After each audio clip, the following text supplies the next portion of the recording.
إن الحمد لله والصلاة والسلام على رسول الله وعلى آله وصحبه ومن والاه أما بعد أعوذ بالله من الشيطان الرجيم بسم الله الرحمن الرحيم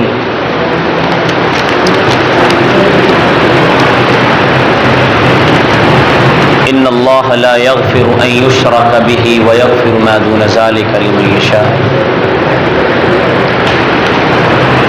لائق احترام محترم معزز سامعین، انسان کے پاس سب سے قیمتی متاع جو ہے وہ ایمان ہے. ایمان کی دولت سے بڑی کوئی دولت نہیں ہے. جس کا ایمان سلامت رہے، جس کا ایمان بچ جائے، وہ شخص خوش نصیب بھی ہے، کامیاب بھی ہے. اور ایمان کے لیے سب سے ضروری چیز جو ہے وہ توحید ہے. اگر توحید نہیں ہے انسان کے پاس تو اس کا ایمان ہی نہیں ہے. نبی صلی اللہ علیہ وسلم نے فرمایا اگر زمین و آسمان کو ایک پلڑے میں رکھ دیا جائے اور انسان کے صرف اس کلمے کو، جو توحید کا کلمہ ہے لا الہ الا اللہ، کو ایک پلڑے میں رکھ دیا جائے تو یہ توحید والا پلڑا بھاری ہو جائے گا. اتنی قیمتی متاع ہے توحید، اتنی قیمتی چیز ہے توحید. لیکن مسئلہ یہ ہے کہ ہم توحید کو سمجھتے نہیں ہیں. ہم نے سمجھا اشہد اللہ الہ الا اللہ، جس نے پڑھ لیا، جس نے گواہی دے دی، وہ مسلمان ہے.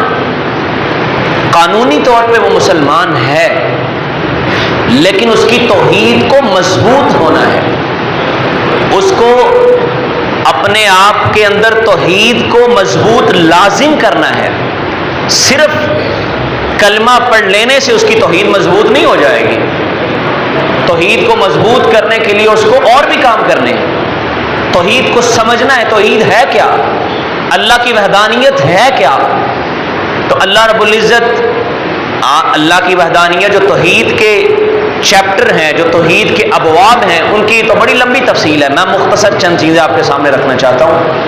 ہمارا ایمان بچا رہے، ایمان سلامت رہے، کیونکہ ہمارے پاس یہی سب سے بڑی متاع ہے.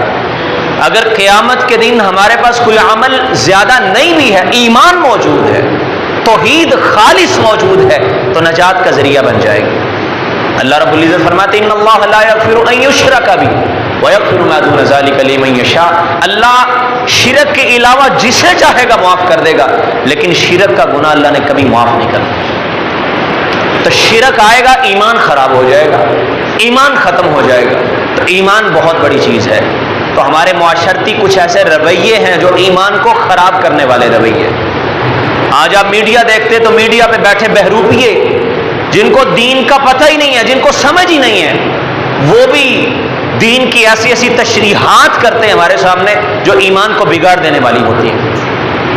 آج لوگوں کو سکھایا جاتا ہے، لوگوں کو سمجھایا جاتا ہے کہ پتھروں سے تم اپنی مرادیں پوری کروا سکتے ہو، پتھروں سے تم شفا حاصل کر سکتے ہو. اور لوگ کہتے ہیں نہیں، یہ دینداروں کو تو پتہ ہی نہیں ہے دنیا کہاں پہ پہنچ گئی ہے.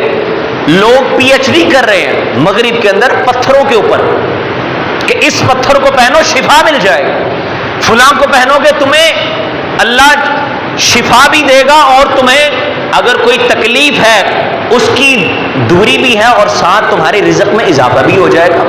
عجیب قسم کے رویے، عجیب قسم کے مسائل جو امت کے اندر داخل کر دیے گئے. یہ معاشرتی کچھ ایسی چیزیں ہیں جو میں لازم سمجھتا ہوں ہمارے اندر اس کو ڈسکس ہونا چاہیے. توحید تو آپ نے بڑی سمجھی، ہم تو سمجھتے ہیں ہم سے پکا توحید والا ہے ہی کوئی نہیں. لیکن کچھ ایسی چیزیں ہیں جو آپ بھی سمجھیں گے واقعی ہمارے اندر وہ پیوست کر دی گئی ہیں، وہ انجیکٹ کر دی گئی ہیں تاکہ ان کا ایمان خراب ہو جائے. ایمان خراب ہے، باقی ٹھیک ہے، نماز پڑھتے ہیں، نمازوں کی تو ٹینشن نہیں. لیکن ایک چیز بنیاد ہے، اگر بنیاد کو خراب کر دیے جو اوپر جتنی مرضی بلڈنگ بنا دے وہ تو گر جائے گی. تو جتنی مرضی نمازیں انسان پڑھ لے، روزے رکھ لے، جو مرضی کرتا رہے، تہجدیں پڑھے، وہ اگر اس کی توحید والی بنیاد خراب ہے اس کو کوئی فائدہ ہی نہیں ہونا. تو توحید کو خراب کیا گیا، علماء کو تیار کیا گیا، لوگوں کو تیار کیا گیا. علماء تو ویسے کہنا ہی نہیں چاہیے ایسے ظالموں کو، لیکن لوگوں کو علماء کا لبادہ اور اڑا کے ان کو ہمارے اندر چھوڑا گیا کہ ان کی توحید خراب کرو، ان کے اندر ایسے مسائل کو فروغ دو جو ان کی توحید کو ہلا کے رکھ دیں، جو ان کے ایمان کو برباد کر دے. اور میں بات کر رہا تھا پتھروں سے ہمیں سکھایا گیا اور ستاروں کے علم کی بات کی جاتی ہے. اور یقین جانے انڈیا لوگ بیٹھے ہیں اور پتہ کیا کہتے ہیں؟ آپ کی تاریخ پیدائش کیا ہے، آپ کا ستارہ فلاں ہے، آپ کے حالات ایسے ہوں. اور اخبار میں باقاعدہ ایک پیج ایسا ہے، ایک ایسی جگہ ہوتی ہے جہاں یہ لکھا ہے آپ کا فلاں ستارہ، آپ کے حالات آنے والے ایسے ہو جائیں گے. نبی صلی اللہ علیہ وسلم آپ نے ستاروں کے جو گردشیں ہیں اور ستاروں سے جو لوگوں نے امیدیں وابستہ کی ہیں اس کی نفی کی. حدیبیہ کے مقام پہ آپ ٹھہرے اور بارش ہو گئی. نبی صلی اللہ علیہ وسلم صبح اٹھے، فجر کی نماز پڑھی اور صحابہ سے کہا اللہ نے میرے اوپر کچھ نازل کیا ہے. صحابہ نے کہا جی کیا نازل فرما؟ نبی صلی اللہ علیہ وسلم نے فرمایا اللہ نے یہ نازل کیا ہے کہ آج کچھ لوگ ایسے ہیں جنہوں نے صبح کی ہے تو وہ رات کو ایمان کی حالت میں تھے لیکن صبح کفر کی حالت میں انہوں نے صبح کی ہے، اور کچھ ایسے ہیں جنہوں نے ایمان کی حالت میں صبح کی ہے. صحابہ نے کہا یہ کیسے ہو گیا؟ کہا جس نے یہ کہا مطیرنا بقضا و قضا، بارش فلاں فلاں ستارے کی وجہ سے آئی ہے، اللہ نے اس کے ایمان کو ضائع کر دیا ہے. جو ستاروں سے امیدیں وابستہ کر لے اور کہے کوئی مریخ ہے، کوئی فلاں ستارہ ہے، چاند بھی ستارہ، سورج بھی ستارہ ہے، یہ ہوگا اگر کسی کے نمبر بنائے لوگوں نے، یہ بڑی لمبی بحث ہے، لوگوں نے نمبر بنائے، اگر یہ نمبر ہوگا تو آپ کا یہ ستارہ بنے گا اور آپ کی قسمت ایسی ہوگی. رسول اللہ صلی اللہ علیہ وسلم نے فرمایا جس نے یہ کہا اس کا ایمان ضائع ہو گیا. اور جس نے کہا مطیرنا بفضل اللہ ورحمتہ، بارش نازل ہوئی ہے اللہ کے فضل اس کی رحمت سے، تو فرمایا وہ ایمان والا ہے، اس نے اپنے ایمان کو بچا لیا ہے. تو یہ ستاروں پہ یا پتھروں پہ امیدیں باندھ لینا. نبی صلی اللہ علیہ وسلم کے پاس لوگ بیعت کرنے کے لیے آئے، آپ نے ایک شخص کو پیچھے کر دیا، کہا اس سے میں نے بیعت نہیں کرنی. صحابہ نے کہا کیا ہوا؟ اب یہ بڑی سننے والی اور بڑی سمجھنے والی بات ہے ہمارے. کہا جی اس کو کیا ہوا؟ اللہ کے رسول نے فرمایا اس نے تعویذ لٹکا رکھا ہے. من تعلق تمیمۃ فقد اشرک، اللہ کے رسول فرماتے جو تعویذ کو لٹکائے وہ شرک کرتا ہے. آپ نے اس کے ساتھ بیعت نہیں کی، اس نے تعویذ کو یوں ہاتھ ڈال کے نکالا اور پھینک دیا، پھر اللہ کے رسول صلی اللہ علیہ وسلم نے اس کے ساتھ بیعت کی. یہ رویے نہیں پائے جا رہے. ایک شخص آیا اس نے کڑا پہنا ہوا، نبی صلی اللہ علیہ وسلم کہ یہ کیا ہے؟ کہا جی میں نے بیماری کی وجہ سے پہنا ہے، مجھے فلاں تکلیف ہے، پریشانی ہے. نبی صلی اللہ علیہ وسلم نے فرمایا لا یزیدک الا وہنا، اللہ تیری بیماری کو کبھی کم نہ کرے، اس کو اور زیادہ کر. یہ کڑا تیری بیماری کو زیادہ کرے گا، چاہے جائے کہ وہ کم کرے، کم نہیں کر سکتا، یہ زیادہ کرے گا. اس نے کڑے کو اتارا اور پھینک دیا. نبی صلی اللہ علیہ وسلم نے پتا کیا کہا؟ آپ نے فرمایا اگر تو اس سے نہ پھینکتا، اگر تو اسی پہ ڈیپینڈنٹ ہو جاتا، اسی پہ اعتماد کر لیتا، یہ مجھے شفا دلوا سکتا ہے، یہ میری پریشانی کو دور کر سکتا ہے، ما افلحت ابدا، تو کبھی بھی فلاح نہیں پا سکتا تھا، تو کبھی فلاح نہیں پا سکتا تھا، تیرا ایمان ضائع ہو جانا تھا. اور آج لوگوں نے کڑے کیا دھاگے باندھے ہوتے، یہ کس وجہ سے ہے؟ فلاں دربار سے آیا ہے، فلاں پیر صاحب کی اس پہ پھونک انہوں نے ماری ہوئی ہے، اب یہ شفا دے سکتا ہے. اور یقین جانے لوگوں کا ایمان اتنا کمزور ہے، اتنا ڈگمگاتا ہے، تھوڑی سی بات ہوتی ہے ہم ڈول جاتے، ہمارا ایمان ایسے بہہ جاتا ہے جیسے پانی بہتا ہے. گاڑی کے اندر ایک شخص داخل ہوا، سفر کے دوران میں نے دیکھا اس نے ساری انگلیوں میں نا چھلے ڈالے ہوئے، لاہور آتے وقت کہتا جی یہ چھلا داتا دربار کا ہے اور اس چھلے کو جو پہن لے اس کی بواسیر ختم، فلاں بیماری ختم، اولاد نہیں اولاد ہو جائے گی، یہ ہو جائے گا وہ ہو جائے گا.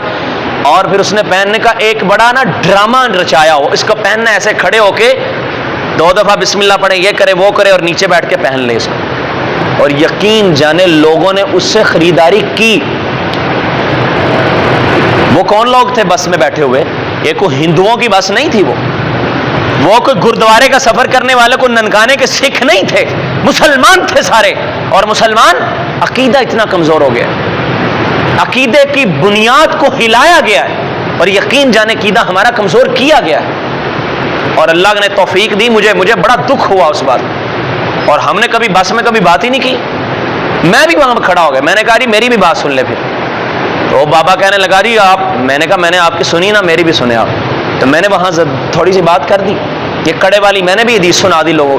اور یقین جانے مجھے بعد میں لوگ کہنے لگے آپ نے بات سچی کی ہے، بتایا نہیں جاتا. نہیں توحید کو ڈسکس نہ کرو، توحید کی بات نہ کرو، فرقہ واریت پھیل جائے گی. اور بھائی فرقہ واریت توحید کی بنیاد کو ختم کیا ہے تو پھیلی ہے. اگر توحید ہو تو فرقہ واریت ہو ہی نہیں سکتی، یقین جانے نہیں ہو سکتی.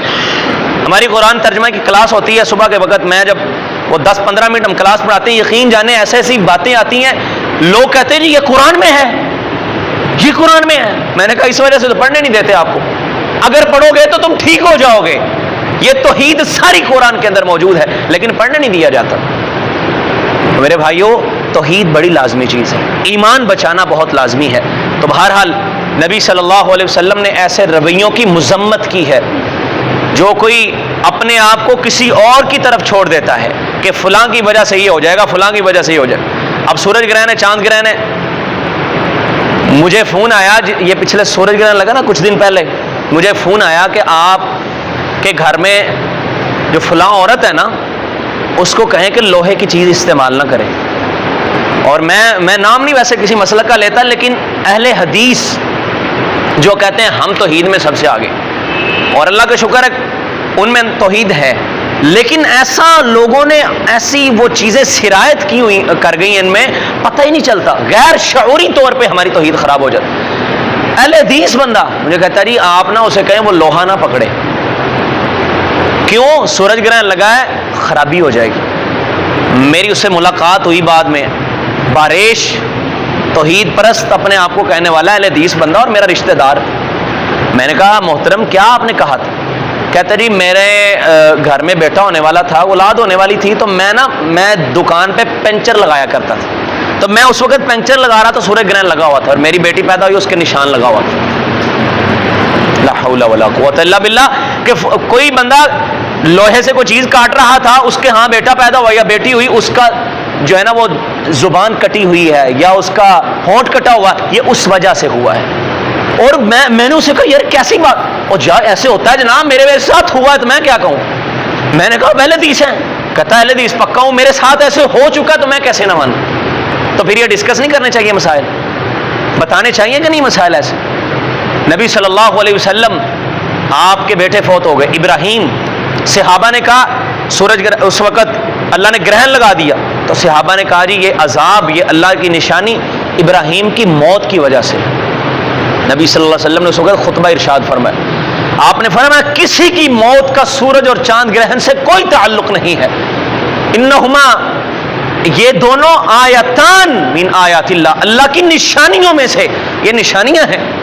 ان کو اگر کوئی کسی کی موت سے جوڑتا ہے تو وہ اپنا ایمان خراب کرتا ہے. یہ تو اللہ کی نشانی ہے، تو رب کی نشانیوں کو کسی کی موت کے ساتھ جوڑ دینا یہ غلط بات ہے. اور توحید ایسی چیز ہے اللہ نے انسان کی فطرت میں رکھی ہے.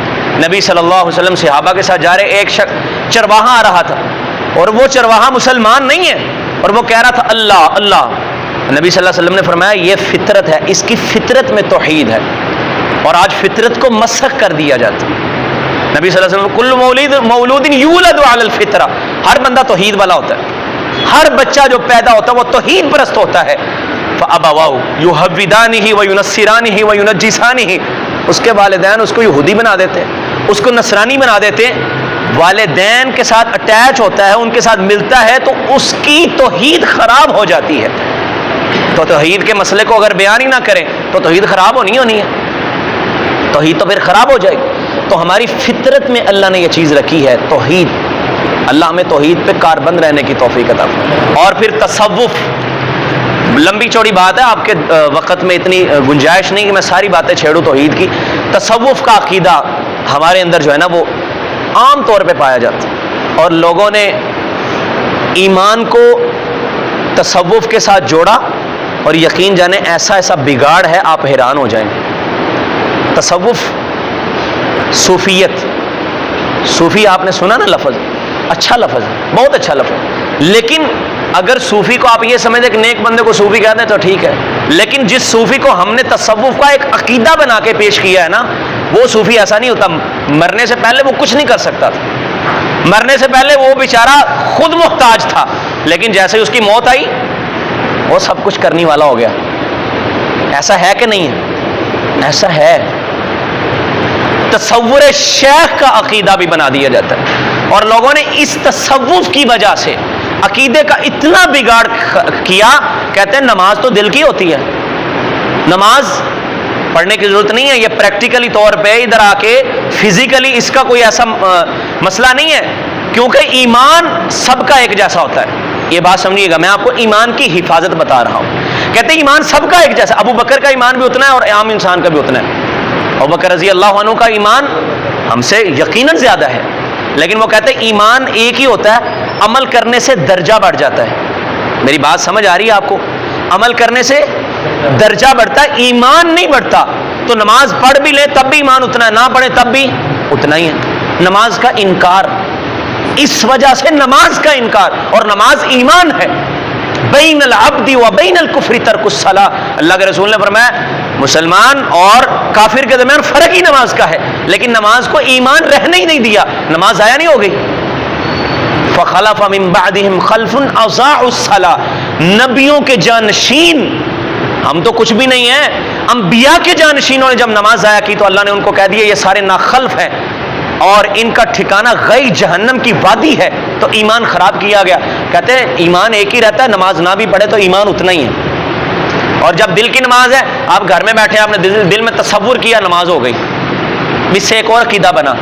ایمان یہاں پہ بھی بگڑا اور بگڑا. دل میں تصور کر کے فلاں شیخ کو یاد کر لو، وہ تمہاری مدد کر دے گا. تصور شیخ ہوتا ہے. وحدت الوجود، یہ سارے عقیدے اس سے نکلے، ایمان خراب. اور پھر مرنے کے بعد پہلے کچھ نہیں کر سکتا تھا، اب یہ کرنے والا ہو گیا. میرے بھائیو، اللہ کے رسول سے بڑا کو ولایت کے درجے پہ فائز ہے؟ نبی صلی اللہ علیہ وسلم سے بڑا کو ولی چشم فلک نے دیکھا ہے؟ آپ کو کوئی ہے ایسا ولی جو آپ سمجھ سکتے؟ اللہ کے رسول جب کرنے والے نہیں ہیں، جب آپ نہیں کر سکتے تو عام شخص کیا کر سکتا ہے؟ نبی صلی اللہ علیہ وسلم آپ نے دعا کر رہے ہیں، اللہ نے قرآن نازل فرمایا لیس لک من الامر شیء. سمجھیے گا بات کو، شیء نکرہ ہے. نکرہ سمجھتے ہیں؟ نکرہ چیز. میں کہتا ہوں نا مسجد، اب مسجد میں ہر نکرہ ہے نا، نکرہ مسجد میں کوئی بھی مسجد آ جائے گی. یہ چھوٹی مسجد میں مسجد نبوی بھی آ جائے گی. نکرہ. کتاب کوئی بھی کتاب ہے، وہ سائنس کی ہے، وہ بیولوجی کی ہے، وہ ریاضی کی ہے، وہ دین کی ہے، کتاب ساری کتاب ہے. لیکن جب میں کہتا ہوں الکتاب تو پھر کیا مراد ہوگا اس سے؟ قرآن خاص ہو جائے گی، لیکن کتاب عام. تو اللہ نے کہا شیء عام ہے، نکرہ بالکل عام. اور جب اس سے پہلے نفی آ جائے تو انتہا درجے کا عموم آ جاتا ہے، عموم. اللہ نے فرمایا لیس لک من الامر شیء. اے نبی تجھے کسی بھی چیز کا اختیار نہیں دیا، ہم کسی بھی چیز کا اختیار نہیں دیا.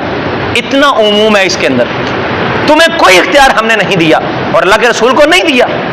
اور ہم نے کہہ دیا اللہ کے رسول تو کر سکتے، ہم نے ولی کو ایسا کہہ دیا اللہ کے رسول نہیں کر سکتے، تو ولی کیسے کر سکتا ہے؟ نبی صلی اللہ علیہ وسلم، اسی لیے لوگوں نے کہا نا عیسیٰ اللہ کا بیٹا ہے، مریم بھی اللہ کی بیوی ہے، اور ان کا کھانا یا کلان الطعام، اللہ نے قرآن نازل کیا وہ کھانا کھاتے ہیں. جب ایک انسان ایک نبی ہے، اللہ کے رسول ہیں، وہ اپنے زندہ رہنے کا محتاج ہے تو وہ کسی کی کیا حاجت پوری کرے گا؟ اختیار تو اس کے پاس ہوتا ہے نا جو اپنا سارا کچھ حل کر سکے اور دوسروں کا بھی کر سکے. ایک بندہ اپنا ہی نہیں کر سکے، مجھے روٹی نہ ملے میں زندہ نہیں رہتا، تو یہ کرنے والا کیسا ہوا؟ میرے پاس اختیار، میرے پاس اپنے زندہ رہنے کا اختیار نہیں ہے، مجھے پتہ نہیں کب موت آنی ہے. اختیار ہے؟ کوئی اختیار نہیں ہے. اللہ کے رسول کے پاس یہ اختیار نہیں تھا. جب یہ اختیار نہیں ہے تو پھر آپ اختیار والے کہاں سے آ گئے؟ یہ غلط بات ہے. نبی صلی اللہ علیہ وسلم کو اختیار والا کہہ دینا، ولیوں کو کہہ دینا فلاں داتا ہے جی، دے سکتا ہے، فلاں غوث اعظم ہے، فلاں کرنی والا ہے، پیر عبد القادر جیلانی غوث اعظم. میرے بھائیوں، یہ عقائد کی باتیں بڑی اہم ہیں. یقین جانیں میں نا سوچ رہا تھا کہ جو بندہ ایمان والا ہے نا، جو بھی اس کا عمل ہے سزا ملے گی، کبھی نہ کبھی تو جنت میں جائے گا، کبھی نہ کبھی تو جائے گا. ایک بندے کے اندر ایمان ہی نہیں ہے، کبھی جنت میں جانا ہی نہیں ہے، کبھی موت ہی نہیں آنی، کیا بنے گا؟ کیا بنے گا؟ سوچیں ذرا. اللہ کی قسم بندہ دہل جاتا ہے، کیا بنے گا؟ فرعون کا کیا بنے گا؟ ایسی زندگی جس میں موت نہیں ہے اور ہمیشہ عذاب. اور ایک ہوتا ہے نا بندہ عادی ہو جائے، یہ عادی ہو گیا، مار کھا کھا کے عادی ہو گیا، عادی نہیں ہوگا، اللہ نیا جسم پیدا کرے گا. ایک جل گیا دوبارہ یوں لگے گا ابھی آج ہی عذاب ہوا ہے. یہاں جس بچے نے کبھی مار نہیں نہ کی اس کو ایک لگا دے اس کو بڑی تکلیف ہوگی، اور جو مار کھانے والا بچہ اس کو 2 بھی لگا دے 4 بھی اس کو ٹینشن نہیں. تو نئے سرے سے مار پڑے گی، کیا بنے گا؟ اس لیے عقیدہ بڑا ضروری ہے بھائیو. ان اللہ لا یغفر ان یشرک، سارے گناہوں کو جہنم جلا سکتی ہے لیکن شرک کو جہنم نے نہیں جلانا. تو شرک، یہ ان چیزوں سے ہمارے اندر شرک داخل ہوا ہے. ایک کتاب ہے شرک کے چور دروازے، لازمی پڑھیں اس کو، آپ کو سمجھ آئے گی. کیونکہ ہم نے کہا نہیں یہ مسائل ڈسکس نہ کرو، نماز پڑھتا ہے بس ٹھیک ہے، پڑھنی چاہیے، سب کچھ اچھا ہے، ہم بھی کہتے ہیں، لیکن نماز پڑھنے والے کی بنیاد ہی خراب ہے، اس کی نماز کیا کرے گی؟ اس کے بعد نبی صلی اللہ علیہ وسلم کو کہہ دیا آپ تو علم غیب بھی جانتے ہیں، فرمایا قل لا يعلم غیب السماوات والارض، آسمانوں اور زمین کا غیب صرف اللہ کے پاس، کسی اور کے پاس نہیں ہے. یہ بھی عقیدہ ہے. جس کا یہ عقیدہ بن جائے، اللہ کے رسول تو جاننے والے سب کچھ ہے کہ نہیں؟ عقیدہ ہے. نبی صلی اللہ علیہ وسلم کے 70 صحابہ، آپ صحابہ کو ٹرین کیا کرتے، تیار کیا کرتے، وہ صحابہ جا کے تبلیغ کرتے لوگوں کو. 70 صحابہ آپ نے بھیجا جاؤ فلاں قبیلوں کو دین سکھا کے آؤ. قبیلے والے رہے، رستے میں پہنچے، صحابہ سو گئے، ظالموں نے سوئے ہوئے صحابہ کی گردنوں پہ چھریاں چلا کے گردنیں کاٹ دی صحابہ کی. پورا مہینہ اللہ کے رسول ان کے لیے بد دعا کرتے رہے، میرے صحابہ کو انہوں نے شہید کیا. اللہ کے رسول کو اگر علم غیب تھا تو آپ ان کو بھیجتے کیوں؟ آپ تو ظالم ہو جائیں گے پھر، نعوذ باللہ من ذالک. لیکن کہہ دیا لوگوں نے کہہ دیا اللہ کے رسول تو یہ بھی علم غیب بھی جانتے. وَعِندَهُ مَفَاتِحُ الْغَيْبِ، اللہ کے پاس علم غیب. آپ کی بیوی پہ تہمت لگ جاتی ہے، کتنی بڑی بات ہے. اللہ کے رسول کے عائشہ سے یہ کہہ دیا عائشہ اگر کوئی مسئلہ ہے تو مجھے بتا دو، میں کوئی نہیں اللہ سے معافی مانگ لو. بیوی سے کہہ رہے، عائشہ کہتی مجھے دوسروں کا دکھ نہیں ہوا جتنا اللہ کے رسول کا دکھ ہوا. پتہ ہی نہیں تھا نا، پتہ ہی نہیں تھا. جب نہیں پتا تو علم کہہ دیا نور ہے اللہ کے رسول. اور اذانیں ہوتی ہیں مسجدوں میں، آج عشاء کی اذان سنیے گا ذرا کان لگا کے، نور من نور اللہ، مسجد کی اذان کے اندر یہ صدا بلند ہوتی ہے، اور یہ شرکی عقیدہ ہے. اس بندے کے ساتھ کیسے ہاتھ ملا لیں ہم جس کا شرک پہ عقیدہ کھڑا ہوا ہے؟ میرے بھائی کیسی بات، نور من نور اللہ، اللہ کے نور سے. عیسائی کہتا ہے اللہ کا بیٹا ہے عیسیٰ علیہ السلام، عیسائی کافر ہو گیا. ہم نے کہا اللہ کے رسول اللہ کے نور میں سے نکلے، ہم مسلمان ہیں. وہ کہے جب عیسیٰ علیہ السلام اللہ کے بیٹے ہیں، اللہ سے نکلے ہیں، تو وہ کیا ہے؟ عیسائی کافر. اور مسلمان کہتا اللہ کے نور سے نبی صلی اللہ علیہ وسلم نکلے ہیں، تو یہ مسلمان ہے. یہ دوغلی پالیسی تو ہمارے اندر نہیں تھی. اللہ کے رسول کا سایہ نہیں تھا. بڑے دلائل ہیں، میں ویسے بات لمبی ہو جائے گی، دلائل موجود ہے. اللہ کے رسول کا سایہ موجود تھا، آپ کا سایہ تھا، اس پہ بے شمار دلائل. آپ انسان تھے، بشر تھے، لیکن آپ کی عظمت بہت زیادہ. اس بات پہ اکٹھا ہونا چاہیے، سارے کہو آپ کی عظمت بہت بلند ہے، پوری دنیا کا کوئی انسان، کوئی نبی آپ کا مقابلہ نہیں کر سکتا، لیکن آپ تھے بشر. اللہ کے رسول مدینے گئے، صحابہ سے کہا یہ پیوند کاری نہ کیا کرو، دوسری طرح کھجور کی تم جو ہے نا وہ فصل لگاؤ. صحابہ کہتے ہیں میں گھاٹا پڑ گیا. اللہ کے رسول کے پاس آئے، یہ آپ نے جو بتایا ہمیں تو گھاٹا پڑ گیا. آپ نے کہا یہ دنیا کے معاملات تم مجھ سے بہتر جانتے ہو، مجھ سے دین کے معاملات میں رہنمائی لیا کرو. میں بھی انسان ہوں، بھول جاتا ہوں، مجھے نہیں پتہ چلتا. کئی دفعہ آپ نے نماز 2 رکعتیں پڑھا دی 3-4 کی جگہ.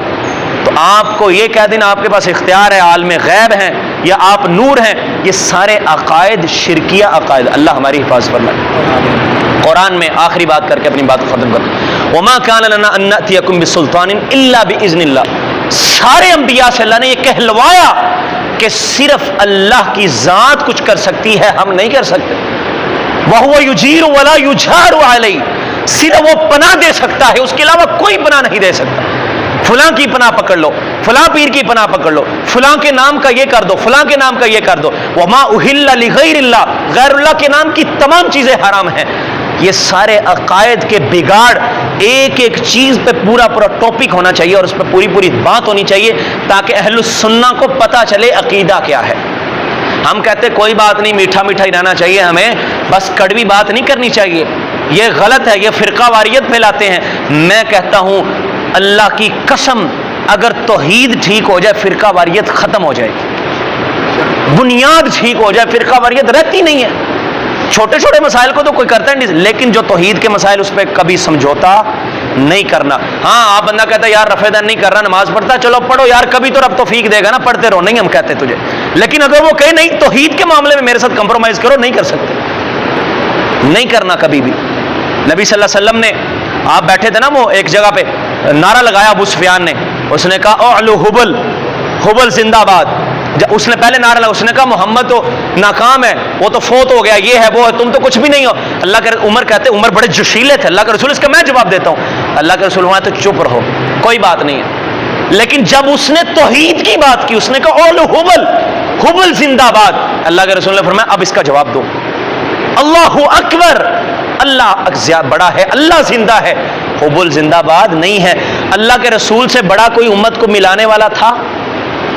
آپ کہہ رہے ہیں توحید کی بات آئے تو سمجھوتا نہیں کرنا. ہاں دوسرے معاملات ٹھیک ہے, ہمیں برابر ہے کہہ رہا ہے نا, کہنے دو, کوئی بات نہیں, لیکن توحید کی بات جواب دو, اس کو منہ توڑ جواب دو. یہ توحید کی بات کر رہا ہے, توحید پہ آنچ نہیں آنی چاہیے. تو ہماری توحید مضبوط ہے, ایمان مضبوط ہے, اور ایمان ہی سب کچھ ہے. ہمارے پاس اور کیا ہے؟ سب سے بڑا سرمایہ جو رب کے پاس لے کے جانا, کیا ہے ہمارے پاس؟ ایمان. میرے بھائیوں, قرآن ترجمے سے پڑھیں, کلاس تو ہو رہی ہوگی یہاں پہ, ترجمے سے قرآن پڑھیں, آپ کی توحید ٹھیک ہو جائے گی. قرآن مجید کو پڑھیں اور سلف صالحین ان کی توحید والی کتب کا مطالعہ کریں. یہ جو میں نے کتاب آپ کے سامنے ذکر کی اس کو پڑھیں, تاکہ ہماری توحید مضبوط رہے, کسی نہ کسی طریقے سے ہمارے اندر کے شرک نہ آ جائے. کوئی ایسا چور دروازہ نہ ہو جو ہمارے اندر لوگوں نے ڈال دیا, انہوں نے ہمارے اندر انجیکشن لگا کے اس کو انجیکٹ کیا, یہ نہ کبھی ہو جائے. بس یہی اتنی سی بات ہے. اللہ ہمارے ایمان کی حفاظت فرمائے اور ہمیں توحید پرست بنائے, اور ہمیں توحید کے معاملے میں صحیح ایسا بنا دے کہ ہم توحید پہ سمجھوتا کرنے والے نہ ہوں, صحیح موحد بنا دے جیسی صحابہ کی توحید تھی. اللہ ہمیں قبول فرما لے, اللہ رب العزت ہم سب کا بیٹھنا قبول فرما لے. وآخر دعوانا الحمدللہ رب العالمین.